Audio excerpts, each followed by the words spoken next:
pleasure as head teacher here at Clydebank High School welcoming you all here today to our Learning Festival, and hopefully it will be the first of many. Oops.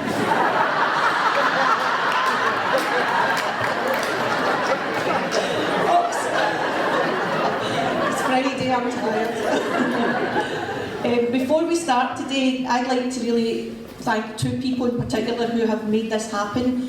Wendy McAnally, the Deputy Head here, and Jerry Diamond, our support worker. They had this great brainwave and have put all this together. So it won't be the worst, it will be the best ever. So welcome everybody.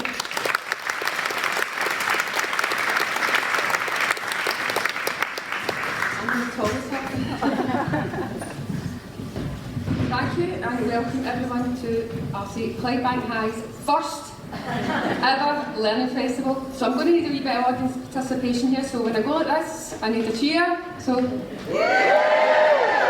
fantastic, okay, here we go. Right, just a wee bit of housekeeping. I'm not used to this, I would usually Horseshoe Bar do this thing. Wee bit of housekeeping, there's no planned fire drill for today, and if anyone needs a bathroom then you go out and you turn left. The double doors, or alternative you turn right, okay? Now I'm hoping today is going to be a really, really inspiring day for everyone, okay? Thought-provoking, challenging, Suzanne, hopefully, and everyone go away thinking about why you do your job, because this is really why Jerry and I came up with this idea today. So how did we get here? Okay, this has been a wee journey for us. About 3 years ago, Jerry said to me, why do we not have a nurture group here in a secondary setting? Jerry had quite a lot of experience in the primary sector, and he says, we support all these kids in the primary, but when they come here, they're just left. And I thought, no, they're not left. But actually, he was right. These really vulnerable, disaffected, disengaged pupils were left. Okay, so Jerry and I started the first nurture group. Jerry, along with his Clydebank High wife, Jackie McGoldrick. So we started the nurture group, and there was many problems. There was things to overcome. There was barriers. There was prejudices. There was, people fixed mindsets, including mine at the time. Okay.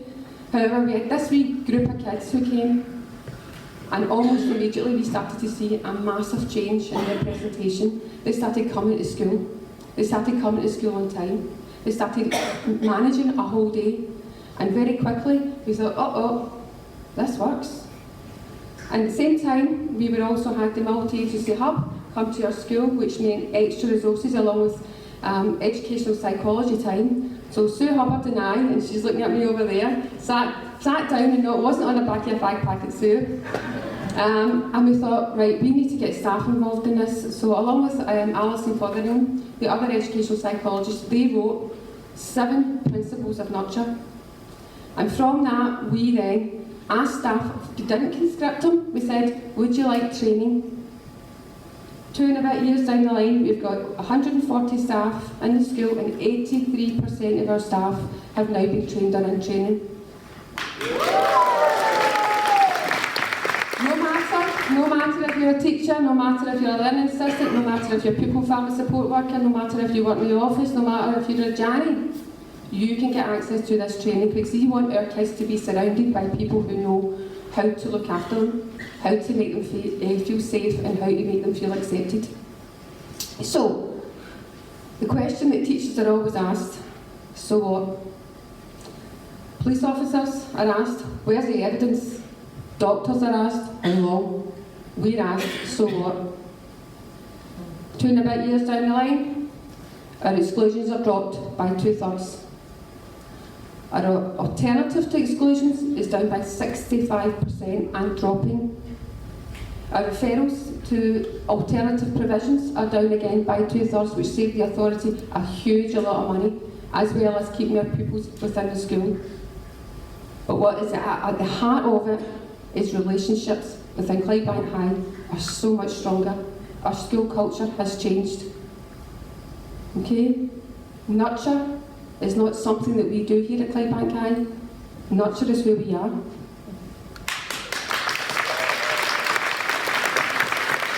So, today's event is in partnership with our health and social care colleagues, and they will have their own event in the afternoon. And I'm going to, before I introduce our guest speaker, I'm going to just say a few words about what she was doing yesterday to give me a heart attack when I was getting text messages all night last night. Jerry had tweeted, and please I want you to do that today if you use Twitter, our hashtag is CHS Festival 2020, and please anything at all, any feedback that you have, please just put it out there and we'll gather it up later on. Jerry was sending me these messages last night to say, we've gone a bit viral. So he sent his text message out, Suzanne sent her text message out, Ace Awareness Nation sent their text message out, and they have over 19,000 followers. And Suzanne has got good friends with Kate Silverton. If anyone knows who Kate Silverton is, she works for the BBC, who has 57,000 followers. So there's a lot of buzz about what's happening at Clydebank High today.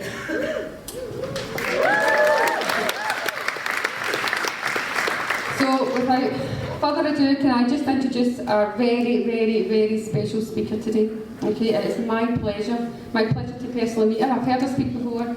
My pleasure to actually meet her today in person. Now, Suzanne has over 20 years experience, academic and research experience. She's founder of Connected Baby. She speaks nationally at big conferences and big events, and she's actually great that she came along. And the reason that she came along was this man here, my right-hand man, okay? When he went to a learning festival on a Saturday, doesn't drive away through to Portobello High, and he came back and he was buzzing and he went, we should be doing this, we could do this. And I said, Jerry, calm down. Of course we can. I said, but who are we going to get? He went, leave it to me. And again, later that night, I started getting messages from Jerry. You can see a theme here, emergence. And he says, I've got Suzanne. And I said, what do you mean I've got Suzanne? He went, Suzanne Zidek, I've got her. How did you get her? And he went, I stalked her on social media and she said to say yes. So, thank you, Jerry, but thank you for Suzanne for not taking out a restraining order on Jerry. I need him. So, again, thank you so much for coming, Suzanne. Suzanne Zidek.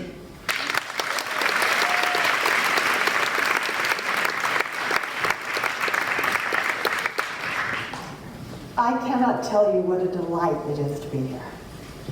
I'd come even if Jerry hadn't stalked me. It was useful that he stalked me because that means it got in my diary. And that's always the biggest pressure, because one of the things that is exciting is that more and more people want to talk about this. But not everybody fills up to turning it into a festival. So I am beyond honored to be here with you at your first Nurture Festival. And in fact, since the hashtag is Learning Festival 2020, that implies that there will be like a Learning Festival 2021. Okay? So today, if you want it, marks a moment in history when you started not just to take Nurture further yourselves in the school, and with your partners, many of whom are here this morning and will be here later this afternoon, but that you really start to tell other people about why you think this matters, about the so what. So, as I was thinking about what I might bring for my contribution this morning, we have put together this title, Nurturing Positive Relationships. But anybody who's heard me speak before knows that I have discovered something about myself, and that is that I am never satisfied with just one title. And that's because it turns out that if you put the same topic in a different way, if you use different words, it actually sounds pretty different. It sounds like you're doing a different thing. So if you use different phrases to describe the same thing, it gives people different entry points. So yes, we could have called this morning absolutely Nurturing Positive Relationships. Or we could have called it an uncooperative computer. That's what we could have called it. No. Okay. We could have called it an uncooperative computer because it worked a minute ago, didn't it, Wendy? Let's try bringing this down and bringing, let's see. bringing this up. Does that work? Okay, while we do this, can you reach into your evaluation packs? And you're all going to need your evaluation in moments. Can you pull this out and get out a pen? And if you don't have a pen, borrow one from your neighbor and find out their name.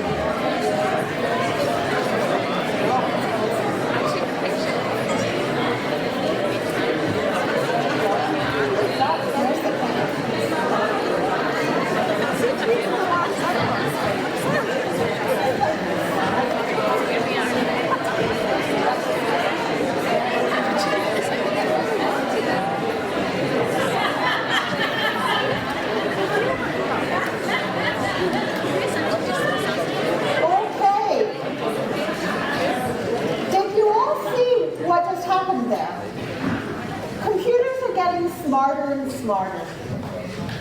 And your computer clearly thought, I'm going to demonstrate what it takes for resilience.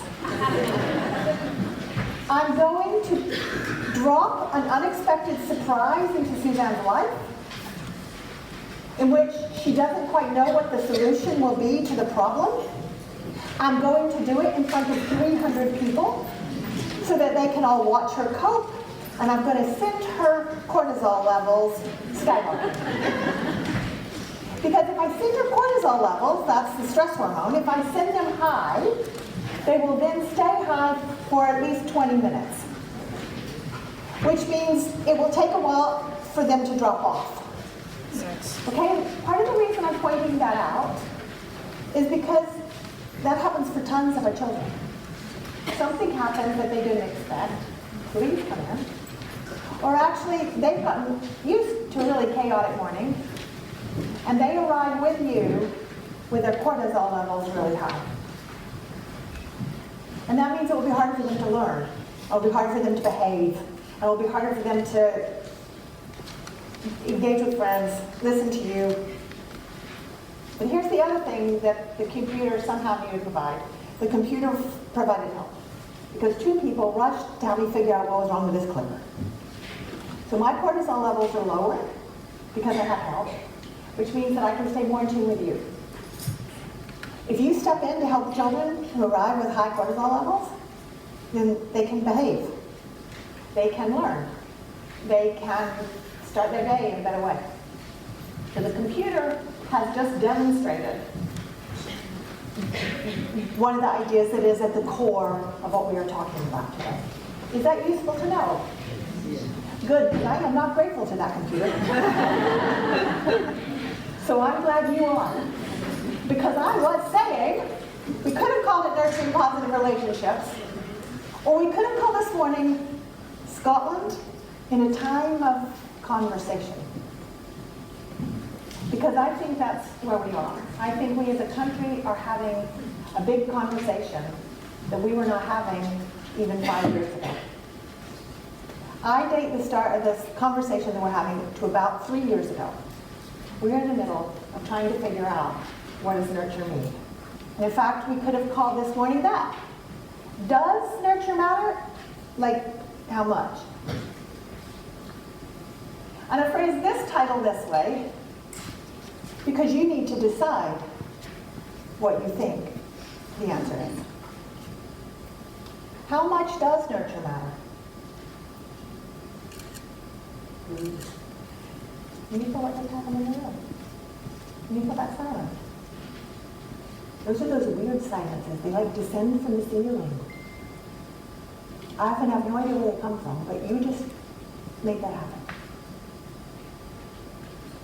And maybe it's because I said, you have to decide. And if that has tipped you into a deeper, more thoughtful place, good. Because you do. Wendy asked for challenge, and I have brought some of that today. And here's the first one. You have to decide what you think about it.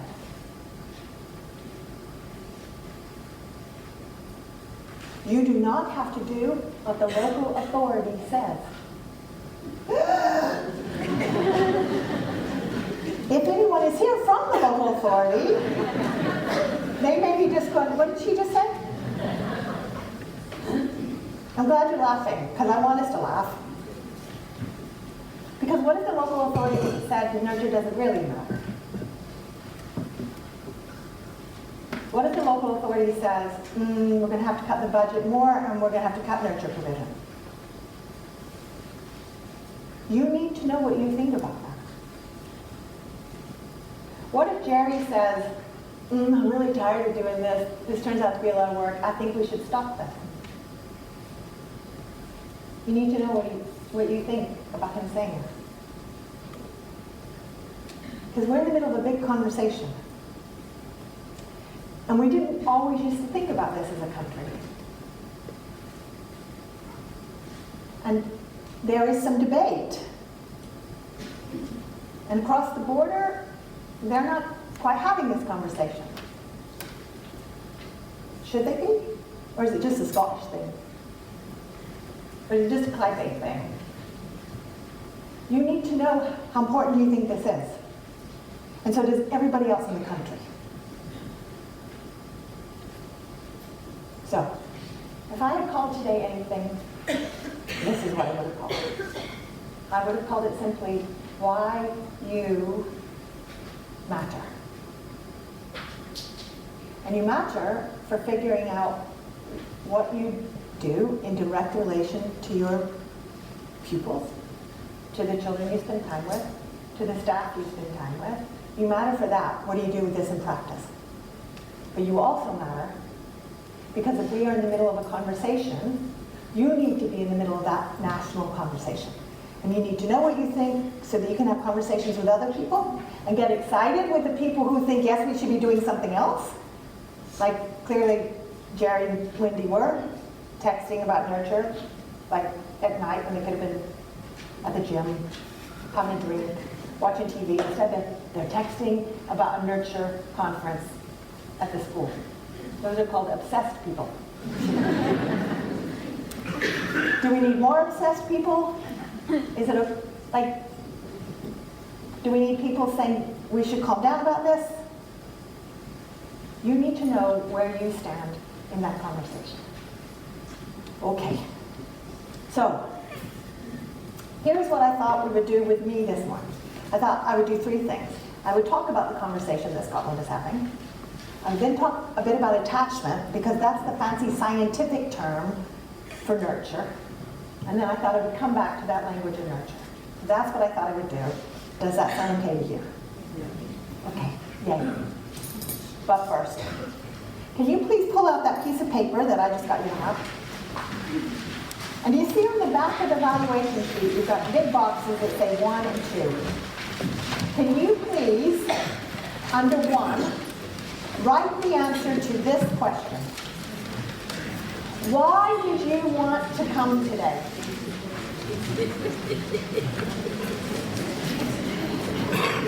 And I'm trying to get you to write it down because I'm trying to help you think about where are you in this conversation. And if you don't have a pen, now is a perfect opportunity to get to know your neighbor.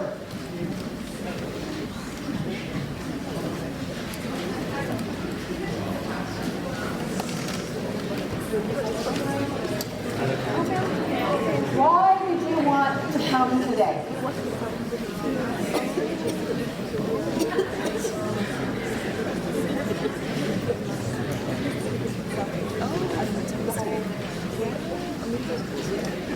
And when you answered that question, can you answer this second one in the box of number 2? What is the one thing you most want to know about nurture? Only one. If you had to narrow it down to one, what do you most want to know? Because you need to know what you most want to know? If you don't know what you want to know, then you don't know when you find it.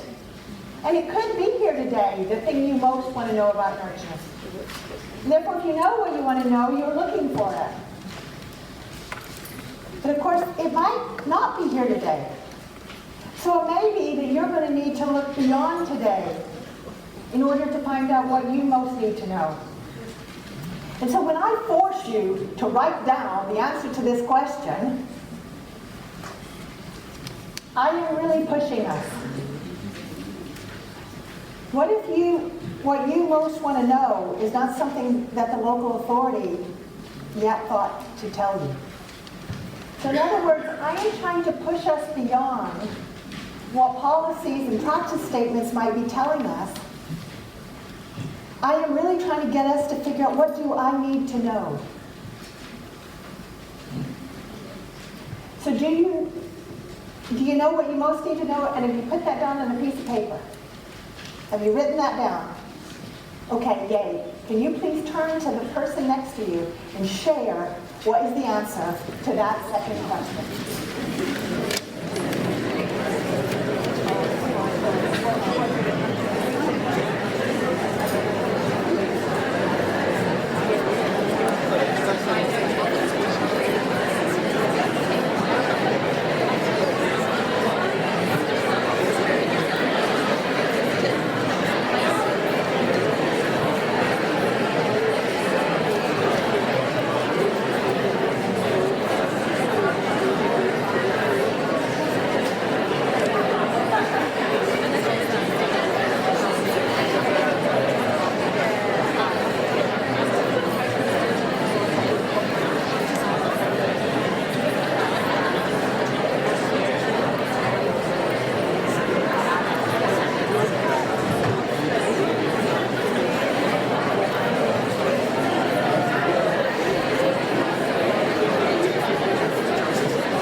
Has that been useful to have a little insight into what your neighbor also wants to know? Okay. Because that lets us start to filter the conversation out more broadly when we know what other people think as well. Because that's what I thought I would help us to think about first, is Scotland's conversation, this conversation that I think we are having, that we were not having all that long ago. And I want to embed what we're doing today in the most up-to-date step in that conversation, and that is the major thing that happened this week, which was the launch of the Independent Care Review. So if you've been following the media, or social media, which has been all ablaze with us, this week, on Wednesday, something monumental in our country happened. The end of the care review came to a conclusion, and the conclusions about how we care for our children in care were announced. And this is that event. This is Fiona Duncan. She was the chair of that review, and I was at the event with 150 odd other people, which launched on Wednesday. Okay?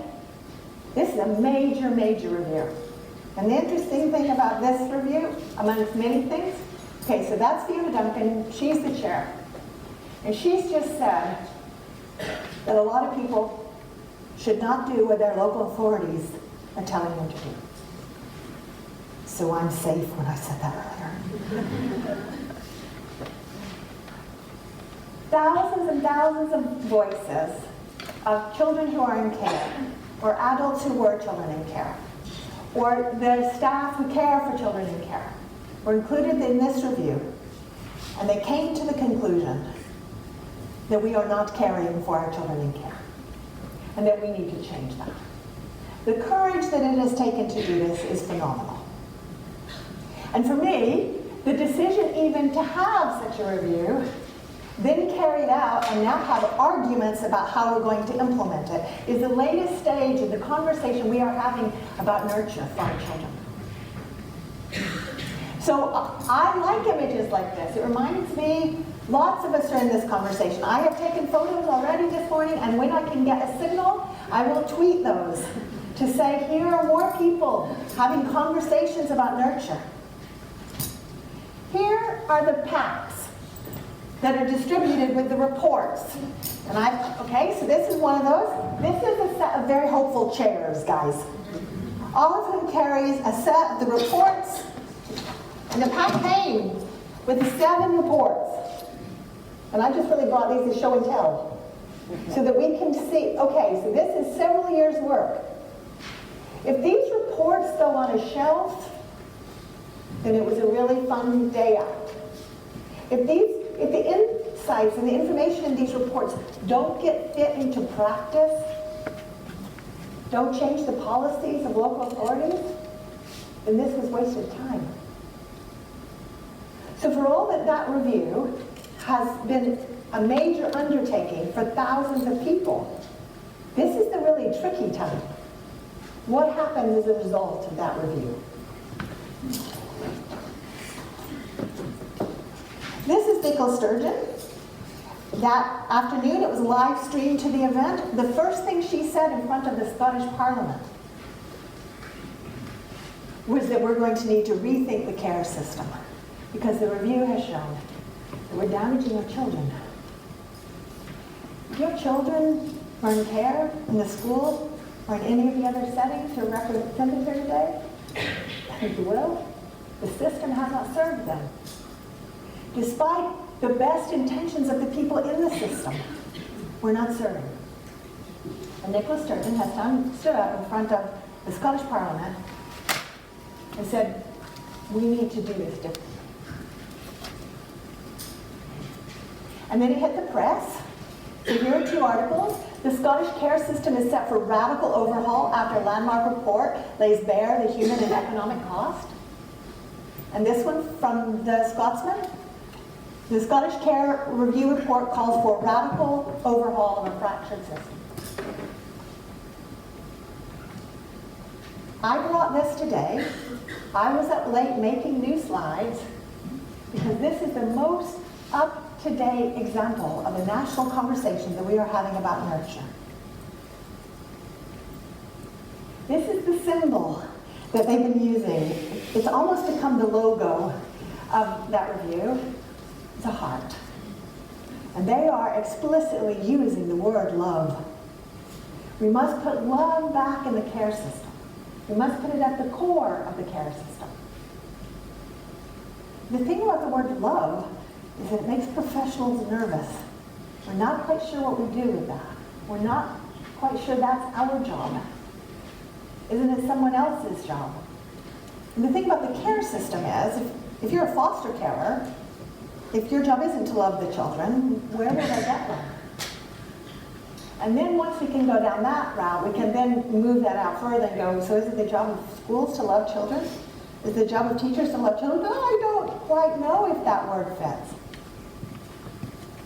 That's why you need to know what you think. You may not think the word love fits for a school.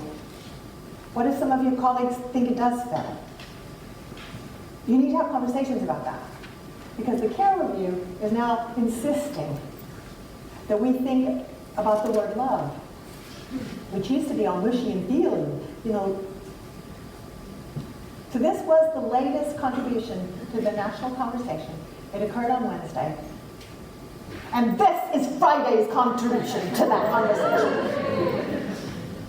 This is you. You get that. I love it. I put it in, and then when the taxi brought me in this morning, I went, there it is. The school in my slides. You are a community of leadership.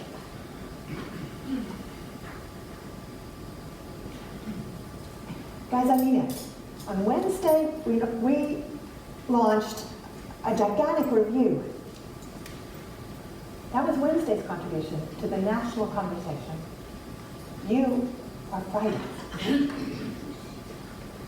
You are a community of leadership for the country.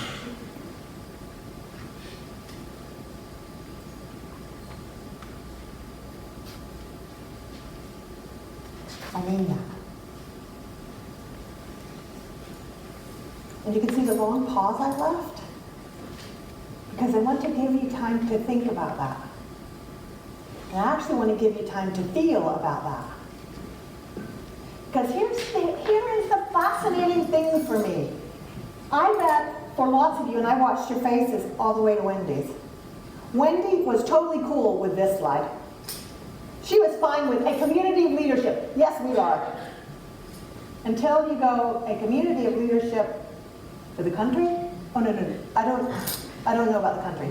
That's a bit big. You should have seen Wendy's eyebrows went up. Very quietly, she just went. You need to know what you think. Because you might be going, I don't know that we're leadership of the country. I don't know about that. That's a bit overwhelming. Okay, that's all right. You can think that. But I don't think that. I think you are a community of leadership of the country. So you need to decide, am I right? Am I crazy? Am I a bit overstated? Am I a bit silly? Or am I right and it just feels scary to think that a learning festival that a school can have decided to put on because some crazy guy got excited about the fact he went to something that somebody else did. This, I think, is one of the key questions in that conversation at the moment. Who are the leaders? What is leadership? What does it feel like to be a leader? What if you never set out to be a leader? Aren't the leaders people like Fiona Duncan? Fiona Duncan didn't want the job of being chair of the Independent Care Review. But she stepped into it because she thought she could help. Okay. You are trying to figure out how to put nurture in the very soil, right down to the roots, the way the children in your community are treated when they walk through the door of the school, when they walk through the door of the friends and partners who are in this room. And if we can get the message out when they walk through the door, when they go back home, you are trying to figure out how we get nurture in the very soil of the community. And because you're trying to figure out how to do that, you may not have all the answers yet. You do not have to have the answers to be part of the conversation. All you need is the curiosity to figure out what should our country be having a conversation about and where should it go next.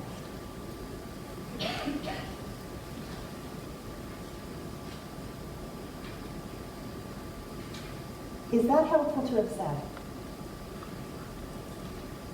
Or does it feel so overwhelming you think my cortisol levels have not yet dropped enough? I'm going to pause here just for a moment before I move on to this next section. I want to come back to this, because you've all gone very quiet. And that means I have already pushed you slightly out of your comfort zones. So can we pause just for a moment? I know we're a big group, but can we have a quick conversation about this? Because I'm very intrigued by the silence. What does that silence mean? What does it, I really believe this. I really see this. That's why I'm here. because I think that you are helping to lead the conversation. What I said to Kate Silverton in that tweet, so Kate Silverton has been up several times to Scotland, and she's really interested in how we've been reducing violence. And so I'd never spoken to Kate Silverton before. I mean, I knew who she was, but like, turns out she's a real person. And so she was at one of the conferences, and so we had a conversation. And it's true, I tweeted Jerry's tweet to her last night. And that said, Clydebank High School was doing a learning festival, and that they were going to talk about nurture. And she retweeted it. And Wendy is very excited about that. Aren't you, Wendy? She looked up how many followers she has. Okay. So Kate Silverton thinks that you're important in the conversation as well, or she wouldn't have retweeted that. Okay. So what does it feel like to you when I say this? Over to you. Somebody who feels brave. What does it feel like? Yes.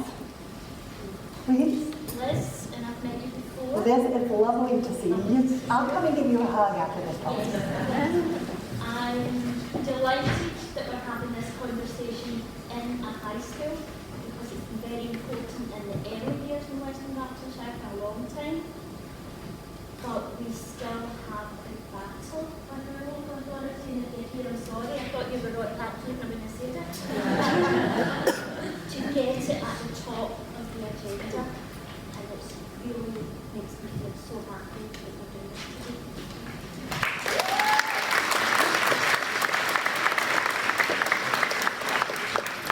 Liz, it's so interesting you said that, because if we go all the way back to what was said about Jerry at the very beginning, Jerry came from primary and said, why are we not doing this in secondary? And Liz, you're right. I speak to lots of people now, and what I find is that early years gets it, but they're often frustrated because they work within policy frames that don't always get it. Primary is getting it a lot, but secondary gets cheated of it. So one of the places that the conversation really has an opportunity to go is in secondary, which is part of the reason that I think you are so important to the national conversation. Not every secondary school quite understands yet how this might apply to them. And it makes them nervous because a lot of secondary teachers think they teach subjects, not children. And so just the idea that I need to think about the stress system of children is kind of a mind shift for a lot of secondary teachers. How do we help them to do that so that they can get curious and don't feel blamed, accosted, overwhelmed by yet more things that they have to do? Because teachers are stressed. Teaching is not an easy job. I don't have to tell any of you that. So, Liz, that's brilliant. It helps us to think about, okay, so we're having this conversation in a secondary school, and that might be one of the communities in the country that hasn't had as much opportunity to really think about this. So brilliant. What about one or two other people? What does this feel like?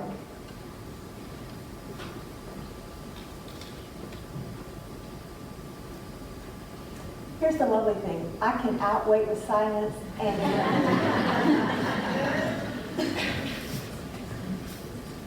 so we're about to find out who the second bravest person in this room is.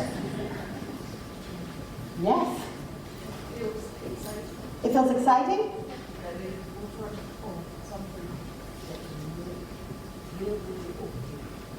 It feels exciting that we are at the front of something that is really, really overdue. What's so beautiful? Will you tell folks, what role do you play in all of this? I'm a pupil and family support worker. We are at the front of something that is really, really overdue. Why do you think it's overdue? We work hard.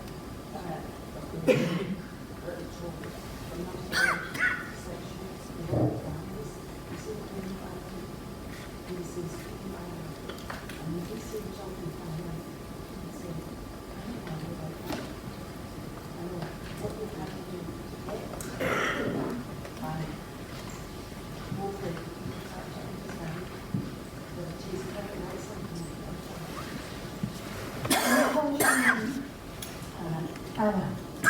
Okay, you guys can't see Anna. I can, because she's in the front row. And what is fascinating about a room is that people always start by filling the rows from the back. They never start by filling the rows from the front. And I always know that the people sitting in the front are the brave people in the room because they're willing to sit up here next to me.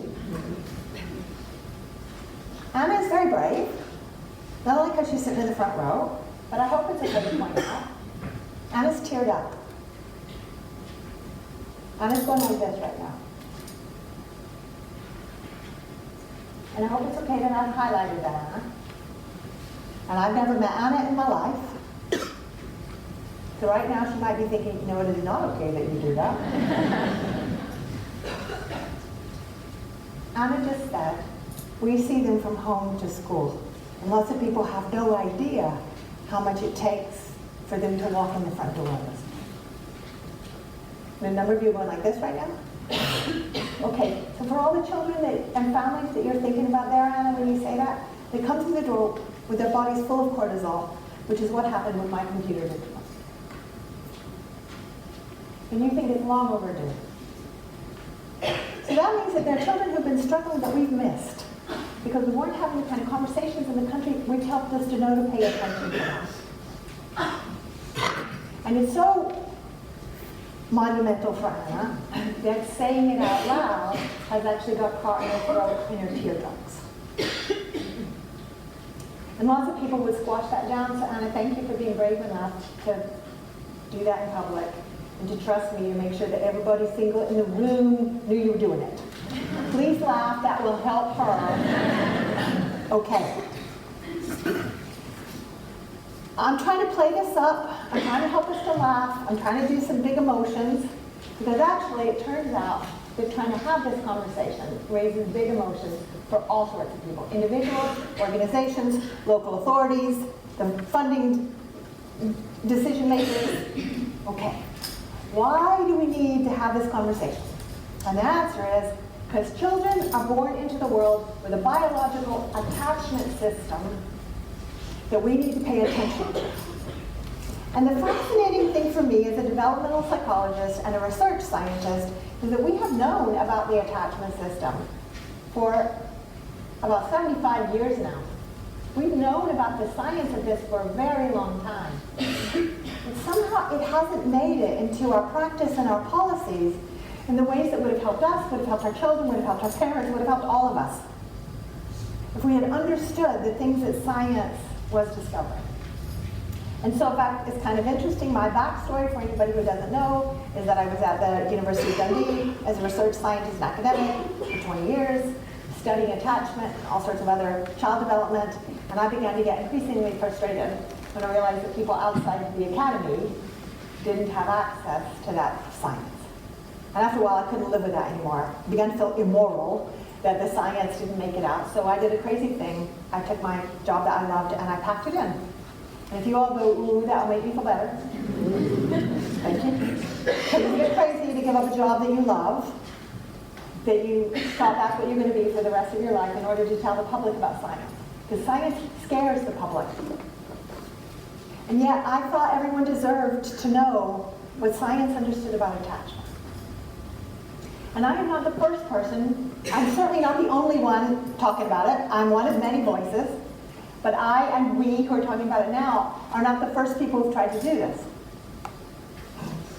The first time attachment really hit the public was in the 1950s in children's hospitals. And I want to talk about this just for a moment because it helps us get our head around what exactly is attachment, why does it matter, and why have we struggled to have a conversation? Why has it taken this long to have a really big conversation about some of children's biology? Okay, so this is a film from the 1950s, released in 1952 in fact, by a guy named James Robertson, called When a 2-Year-Old Goes to Hospital. And you can see that this 2-year-old, whose name is Laura, is in her cot, and you can see she's got a teddy bear, and it's the 1950s, so the film is all black and white yet. In fact, the Queen has not even yet been coordinated, so we've not got everybody on the televisions yet? Because that's when televisions really hit Britain in a big way, was 1953 and the Queen's coronation. Okay, this is before then. So film was a big deal. And the reason Robertson made this film was because he had gotten very concerned about what was happening in Children's Hospital. The children went into hospital, their parents were not allowed to stay with them. So if I play that up for a moment, can I ask how many of you in this room are parents? Can you look around this room? So you all know. That's the vast majority of you. So if you can imagine just for a moment, your children, when they were 2, about the size of Laura, you took them into hospital, maybe because they had something sudden, a broken leg, a bad asthma attack, really bad chicken pox, or for something that was scheduled, a hernia operation, an eye operation. You take them into hospital, they're 2, and the matron says, "Thank you very much, Mrs. Johnson. We'll take very good care of her. You can, let's see, it's Tuesday. You can come back on Saturday. Our visiting hours are between 3 and 4. We'll take very good care of her. Mrs. Johnson." Can I have your child, Mrs. Johnson? Mrs. Johnson, I know it's hard for many parents, but we're very well trained. This is standard practice, Mrs. Johnson. We'll take very good care of her. Wimp, she only took 1 round. Thank you. I'm trying to play this up ever so slightly. Mrs. Johnson has stepped in and role-played that with me really well. I've never met Mrs. Johnson before either, and actually that's not even her name. That's Anna's real name, that's no her name. What's your real name? Hazel. Hazel, how come you're such a wimp and you gave me your kid? Hazel's just given up her kid and she doesn't even know why. I'm glad you're laughing. I'm trying to help us to laugh. Because James Robertson was really worried. James Robertson made this film, which you can still get, and which we sometimes screen. And on the packaging of that film, it says this, like in the flyleaf when you get it, that this film classic, made in 1952, drew attention to the plight of young patients at a time when visiting by parents was severely restricted. And then we start to have very interesting wordplay, just as I did this morning in my titles. The film shows a study of the typical emotional deterioration, which I have highlighted for you, in an unaccompanied young patient, and of the subtle ways in which she shows or conceals deep feelings of distress.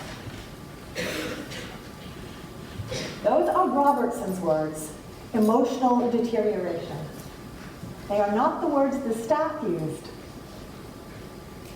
What Robertson was trying to say is that your child screamed for 2 days, Mrs. Johnson, but she finally calmed down. We think she settled. If you come back to see her, you would have upset her again. She finally settled. So thank you for doing what we said, Mrs. Johnson.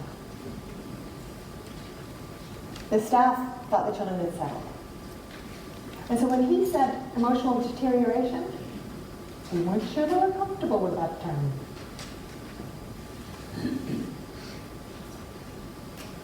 I think we are having something of the same kind of conversation today. So what Robertson was trying to help us to think about was what was going on in the children's biology, in their attachment system. And lots of people have used different words for attachment, but these are my words. And rather than go through all the words, I popped to my words simply because Jerry said it was only 1 day, and then he said it was only 1 morning, and then he said it was only 1 hour. I did not get a residential with you. And if I had a residential with you, we could have gone through all the history of attachment, which is fascinating. But if we only have a little bit of time, I want to be sure that you know what it is. So these are my words. When I talk about the attachment system, I don't use fancy scientific language. I talk about saber-toothed tigers and teddy bears. And not all my colleagues think that that is a reputable thing to do as a scientist. They think I should use some other jargon. But I have found that other people don't always understand the other jargon, so I talk about saber-tooth tigers and teddy bears. And here's a different way of saying that, okay? What attachment, what nurtures, helps us to understand is that children's brains and bodies are trying to process their experiences, they're trying to cope with their experiences, and an awful lot of our children have experiences of stress, of fear, of things that are hard for them. And their body is trying to manage that, just as mine was trying to manage the cortisol boost this morning when the computer didn't work. And if I hadn't had help, my cortisol levels would have been higher, and I wouldn't have been able to be as in tune with you, and you would have had a less wonderful time than you're having now. Even though I'm keeping you on the edge of your comfort zone. Because when we begin to understand that there's a biological system, the children's brains and bodies are underneath their behavior and underneath their learning, it makes us start to think about this in a different way. Now, the fancy name for what happens in the body, right there at the top, is the sympathetic and parasympathetic division of the central nervous system, which nobody can remember, so I just think of them as the saber-tooth tiger system and the teddy bear system. If your children arrive stressed, if they come from a background of trauma, all of the children in the care system will have spent quite a bit of time in their saber-tooth tiger system. Wendy and Jerry will have been in a saber-tooth tiger system this morning as you were arriving, because they're scared about how today is going to go. And the person who's running Lucy Blue Day workshop, he's up in Sterling having a really bad saber-tooth tiger moment. What we need to be doing as a country, and as a community, and as a school, and as a teacher, and as a whatever role you're here in staff, is figuring out, how do I get children who are in their saber-tooth tiger system back into their teddy bear system? How do I help them to calm down and feel comforted? And those two systems make up the human stress. Or the human self-regulatory system, if you want that word. And one of the fascinating things to me is we all survive with our stress system all day long. And yet we don't really understand how it works. And so if we did understand better, our lives would be helped. If all of us understood for ourselves, and certainly our children would be helped if we understood for them.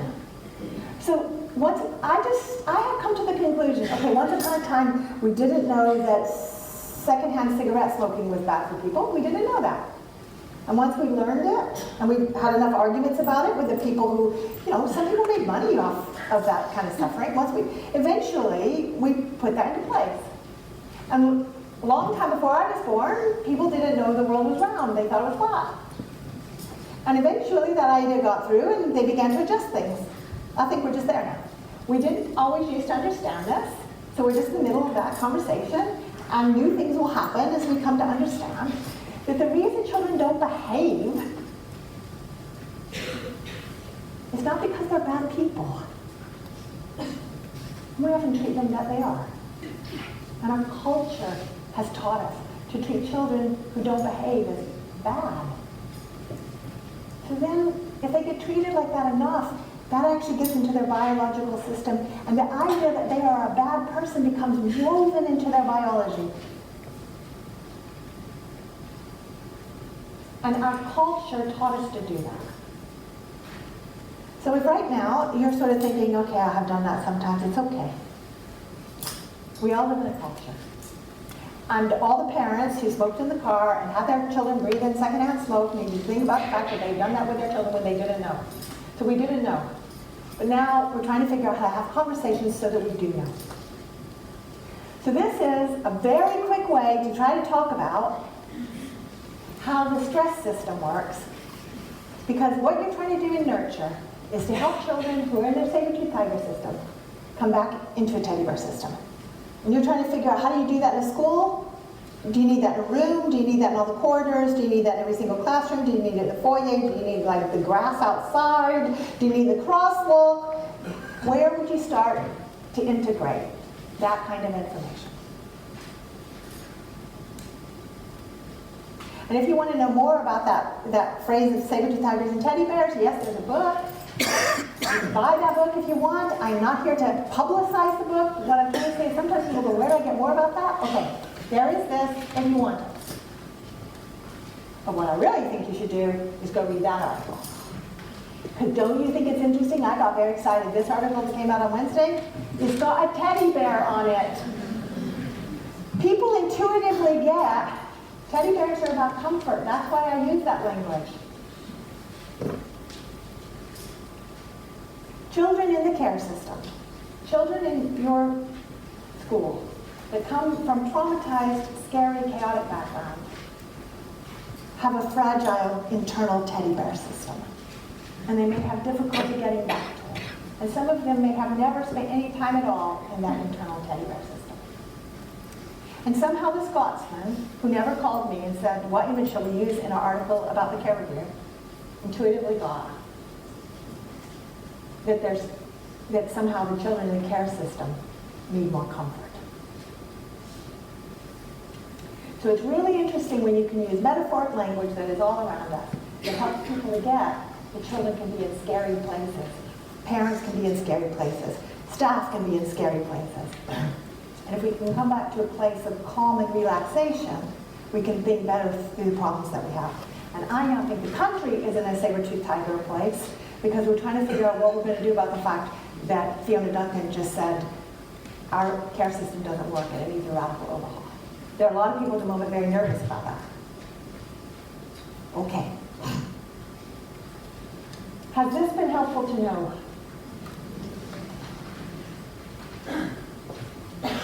Can I ask how many people from that very quick description feel like you've learned something new that you didn't really quite know before? Can you put your hands up? Put your hands up high. Can you look around the room? Okay. That means there's a whole lot of people in this room. Thank you for putting your hands up. It's really hard for teachers ever to put their hands up in public and go, I didn't know that. That's hard. Okay, that means that somehow you haven't had some information that would have been really useful to you working with youngsters. And for those of you who think, I did know all that, please don't take that for granted. Please celebrate that. That means you know and feel confident about something that not everybody else in the country knows. So that means you can bring this to the conversation. Because we've got a glass of water, Jansen. Please, thank you. I want to come back to Robertson and those children's hospitals for a moment. This is James Robertson.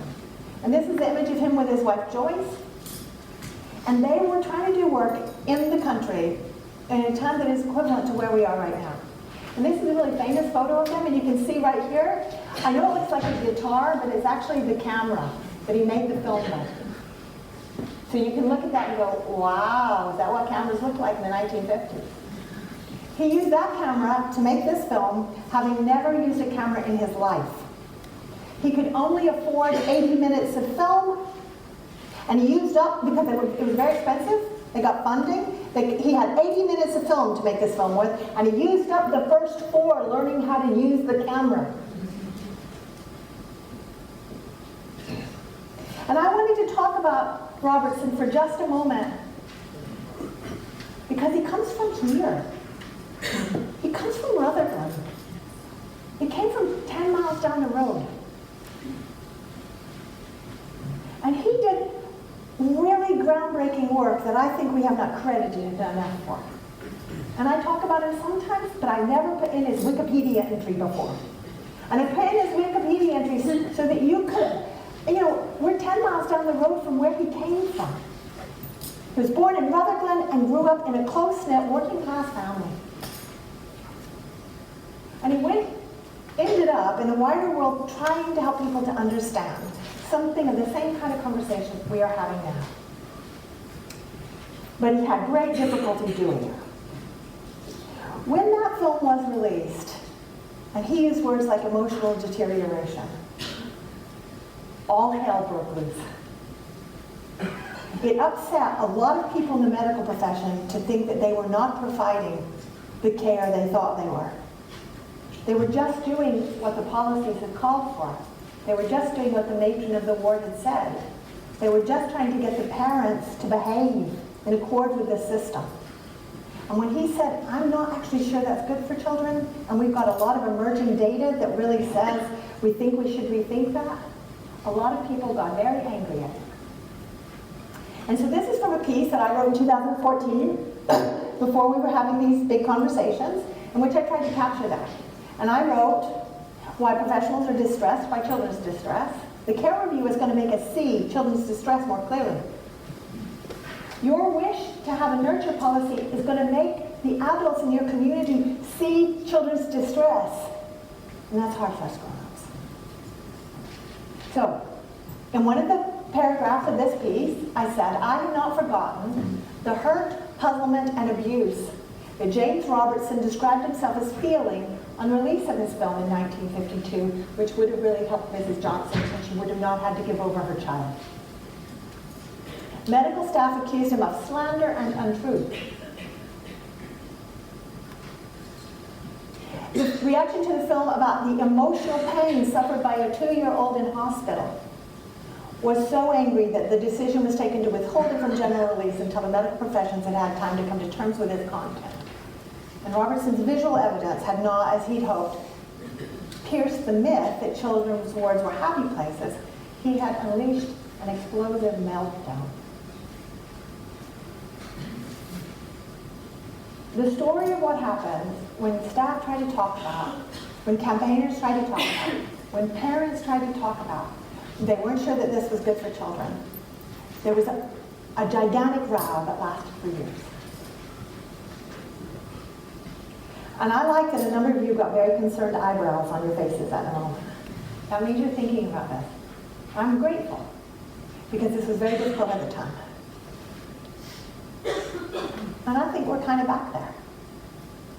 Maybe this time it won't take years and years and years to sort through, as it did for Robertson. But one of the interesting things for me is we have tried to have this conversation before, and although it worked in hospitals, because if Mrs. Johnson brought her daughter today, she would not be told to go home and come back on Saturday. And you can be grateful to James Robertson and his colleagues for that. But understanding that this caused a row helps us to understand if we end up in a row at the moment. Because the care review, everybody is not going to go, yay, we've been waiting for that. It's going to make a lot of people uncomfortable. But not the children who spoke to the care review staff to tell them how much they have been harmed by the care system. So Robertson came to this conclusion. He gave this really forgotten lecture in 1970, which I carry in my head all the time, and I have printed out next to my desk. He came to the conclusion that the major obstacle for suitable care for children is neither practical difficulty nor lack of knowledge. It's not that it's too hard, and it's not that we don't know what to do. It is, he thinks, whatever level of intellectual understanding may exist throughout the professions, he thinks the appropriate sense of urgency and alarm is missing. We are not anxious enough for our children. We are not pushy enough. We're not demanding enough. And those are strong words. Except in the press release that went out on Wednesday for the care review, it says, the care review demands the following 4 things for children of the care system. And so as this unfolds across our country, I'm going, oh my God, this is really like what happened for Robertson. We're back in that place. And there are lots of contributors to that conversation. So this is Carol Craig. She wrote a book in 2017 called Hiding in Plain Sight that is about Scotland. And she says this in it. In the next few years, Scotland will become more involved in talking about adverse childhood experiences. It is vital and important that this is not just a professional exercise. She wants the whole country to be talking about it. As a society, we need to recognize how a good childhood, free from toxic stress, forms the basis of future physical and mental health. And then she says something really hard to hear. As a country, we need to admit that nurturing children has never been one of Scotland's strengths. You are allowed to disagree with her. That is her view. You may not agree. but you do need to know what you think, because she thinks that. And if there is any chance that she's right, that is a really different place than where the care review is trying to get us to. But if it were true, maybe that would help to explain why we didn't know this. It's hard to hear that. There are some people that's too hard and they'll get pissed off with her. Just as they were pissed off with Robertson. So this conversation is hard to hear. Carol Craig goes on to say this in that book. She says, when I put the stories of people's lives that she tells in the book, alongside my growing understanding of how stress, that I've just talked about, in childhood damages health, she says, I had an epiphany. Childhood suffering is the key to Scotland's ill health. Childhood suffering lies at the heart of so many of the health problems that we know about in our country. She's talking about ACEs. But when you call it ACEs, and that's the model for ACEs, that's the intellectual understanding that applies, that Robertson meant. He didn't know anything about ACEs then, but that's what he means. That's ACEs. She calls it childhood suffering. There's a big debate about ACEs at the moment. What words do we use to try to understand the importance of nurture? So let's come back to that conversation that Scotland is having. Because more and more of us are talking about stress, nurture, attachment, ACEs, whatever language you want to use. There were two organizations that got together and thought, let's have a big conference, let's aim for an ACE-aware nation. So some of you will know, I've seen some of the lanyards from it. That group who put together a logo, dreamed of a vision to have a whole country, a whole nation that understood this, was ACE-aware. They had a big conference. I know about it because I was one of the organizations that helped to do that, and one of the other organizations is Tigers, and they are represented here by some of their staff. They said, let's have a big conference, and 2,500 people came in 2008, that should say 2018, because this should say 2019. So in 2018, 2,500 people got together to talk about this, and in 2019, another 2,000 got together to talk about childhood suffering.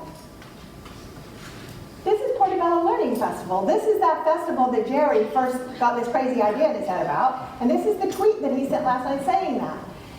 I need to mention Ruth Mackay, who is the head of Portobello High School in Edinburgh, who put together Portobello Learning Festival. Their wonderful festival I attended in 2019 sent me away with food for thought and full of ideas, which is how today is happening. So they had a festival in 2018 that came out of awareness of adverse childhood experiences. And then in 2019, they did it again because everybody had a good time, and this time they called it Changing Relationships, Changing Lives. That's another word for nurture. Here's another conference. This will take place in 2020, and this is done by an entirely different group of people. So this is a partnership between all these different organizations, and they're bringing Bruce Perry, who doesn't use the language of ACEs, but he's coming to the country to talk about relationships. Okay? Here's an event that is happening not in Scotland. This is happening in Bristol today. And interestingly, Mary Glasgow, who is the CEO of Children First, which is Scotland's children's charity, is one of the keynote speakers at that event. And that event is trying to see where the gaps might be. That event is talking about critical perspectives on ACEs. And this week, we have the care review.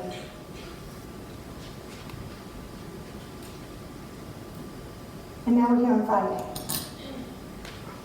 What I'm trying to say by just flashing all of this is that there are lots and lots and lots of people who are part of this conversation. And now you are too. You too are talking about love. And Sally Ann Kelly, who's head of Aberlour, tweeted last night that she thinks that as we talk about the care review and we pledge to keep the promise to renew relationships, She says that pledge is to those who've experienced numerous broken promises. If you can't keep that promise, don't pledge to it. This is serious stuff that really matters. So if you're going to talk about nurture, you guys have set yourselves up. If you're going to talk about nurture, you're going to have to do it. And therefore, you're going to have to feel confident about what you're doing and why it matters and what it means.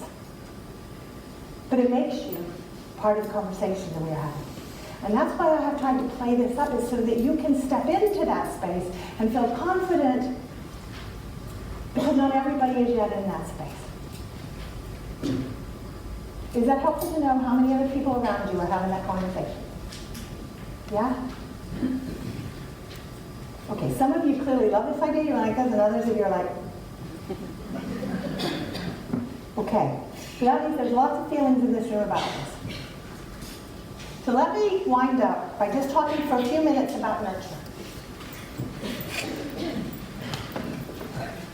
I want to tell you 5 quick things to know about nurture, because I know lots of you will think, I haven't written anything down yet. I don't quite know what I'm meant to take away. So if this helps you to have a takeaway message, here it is. Here are 5 things to know about nurture. The first is, it's not about doing. Lots of people go, what should I do? Nurture is not about doing, although I can tell you many things that schools have done. So here are some examples. In our country, settings, and especially schools, have done the following sorts of things. So Patuca East Primary School took this information and they changed their language. They stopped using the language of challenging behavior, they started calling it distress behavior, and they tell a wonderful story of what happened in their school when they simply changed one phrase. And staff began to understand behavior in a different and new way. Here's Bainsford Primary.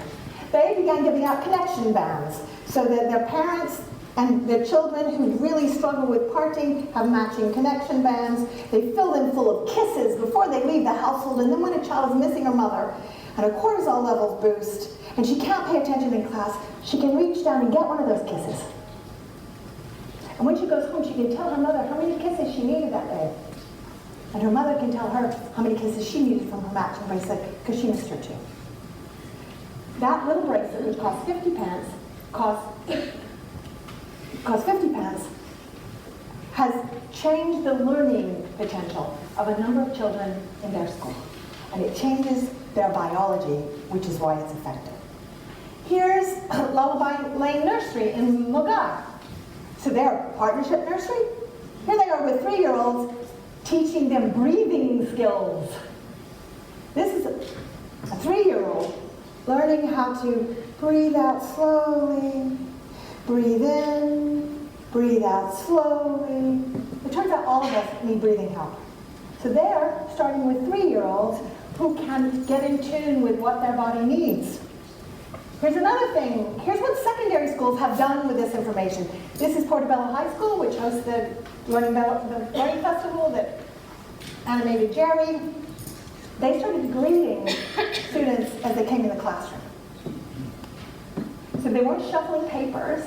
They somehow managed to do all that prep for class. And they're at the door greeting pupils as they come into every single classroom. That's 6 times a day at least. And they think it's changing the school. And if you want something really radical, this is Monk Seton High School in North Tyneside, and they took the science and they moved the start of the school day. Because there's a lot of science that says teenagers need more sleep, and that would help them regulate better, and the exam performance went up when they started school at 10 o'clock rather than 9 o'clock. Altogether, you are welcome to GAS. I look forward to what happens when you take that back to your local authority and say, that one is Z-Dyke, she says. So I've tried purposely to bring something that feels a bit extreme, but it wasn't that long ago that the idea of shaking hands at the door, every door of your classroom, felt extreme. So these are things that people have done with this information. But what I want you to remember is that nurture and our understanding of this is not really about doing. So when people say, what should I do? these are examples, but you should not necessarily do any of those. It's not about doing, it's about wondering. It's about constantly wondering what is going on in that child's saber-tooth-tiger system, how do I get them back into their teddy bear system, what is going on in their stress system, what is going on in their brain, how high are their cortisol levels, how high are their oxytocin levels. Their oxytocin levels will help them to calm. It is about being constantly curious and wondering what is happening underneath the behavior and underneath the learning. And then we can start to see how hard it can be to help people to wonder, because Robertson struggled to help people to wonder what was going on underneath the children's healing in hospitals in the 1952. And what we now know is that many people were damaged for life by the care that they had in children's hospitals in the 1950s, because people were not able to wonder and be curious enough. So, the last three things as I wind up. It's not about doing, it's about wondering. And I mean the final thing to comfort you. You can't fix it. You can't fix whatever's going on for a child in their life or even in their body right now. You can't fix it. You can't control it. But you can help.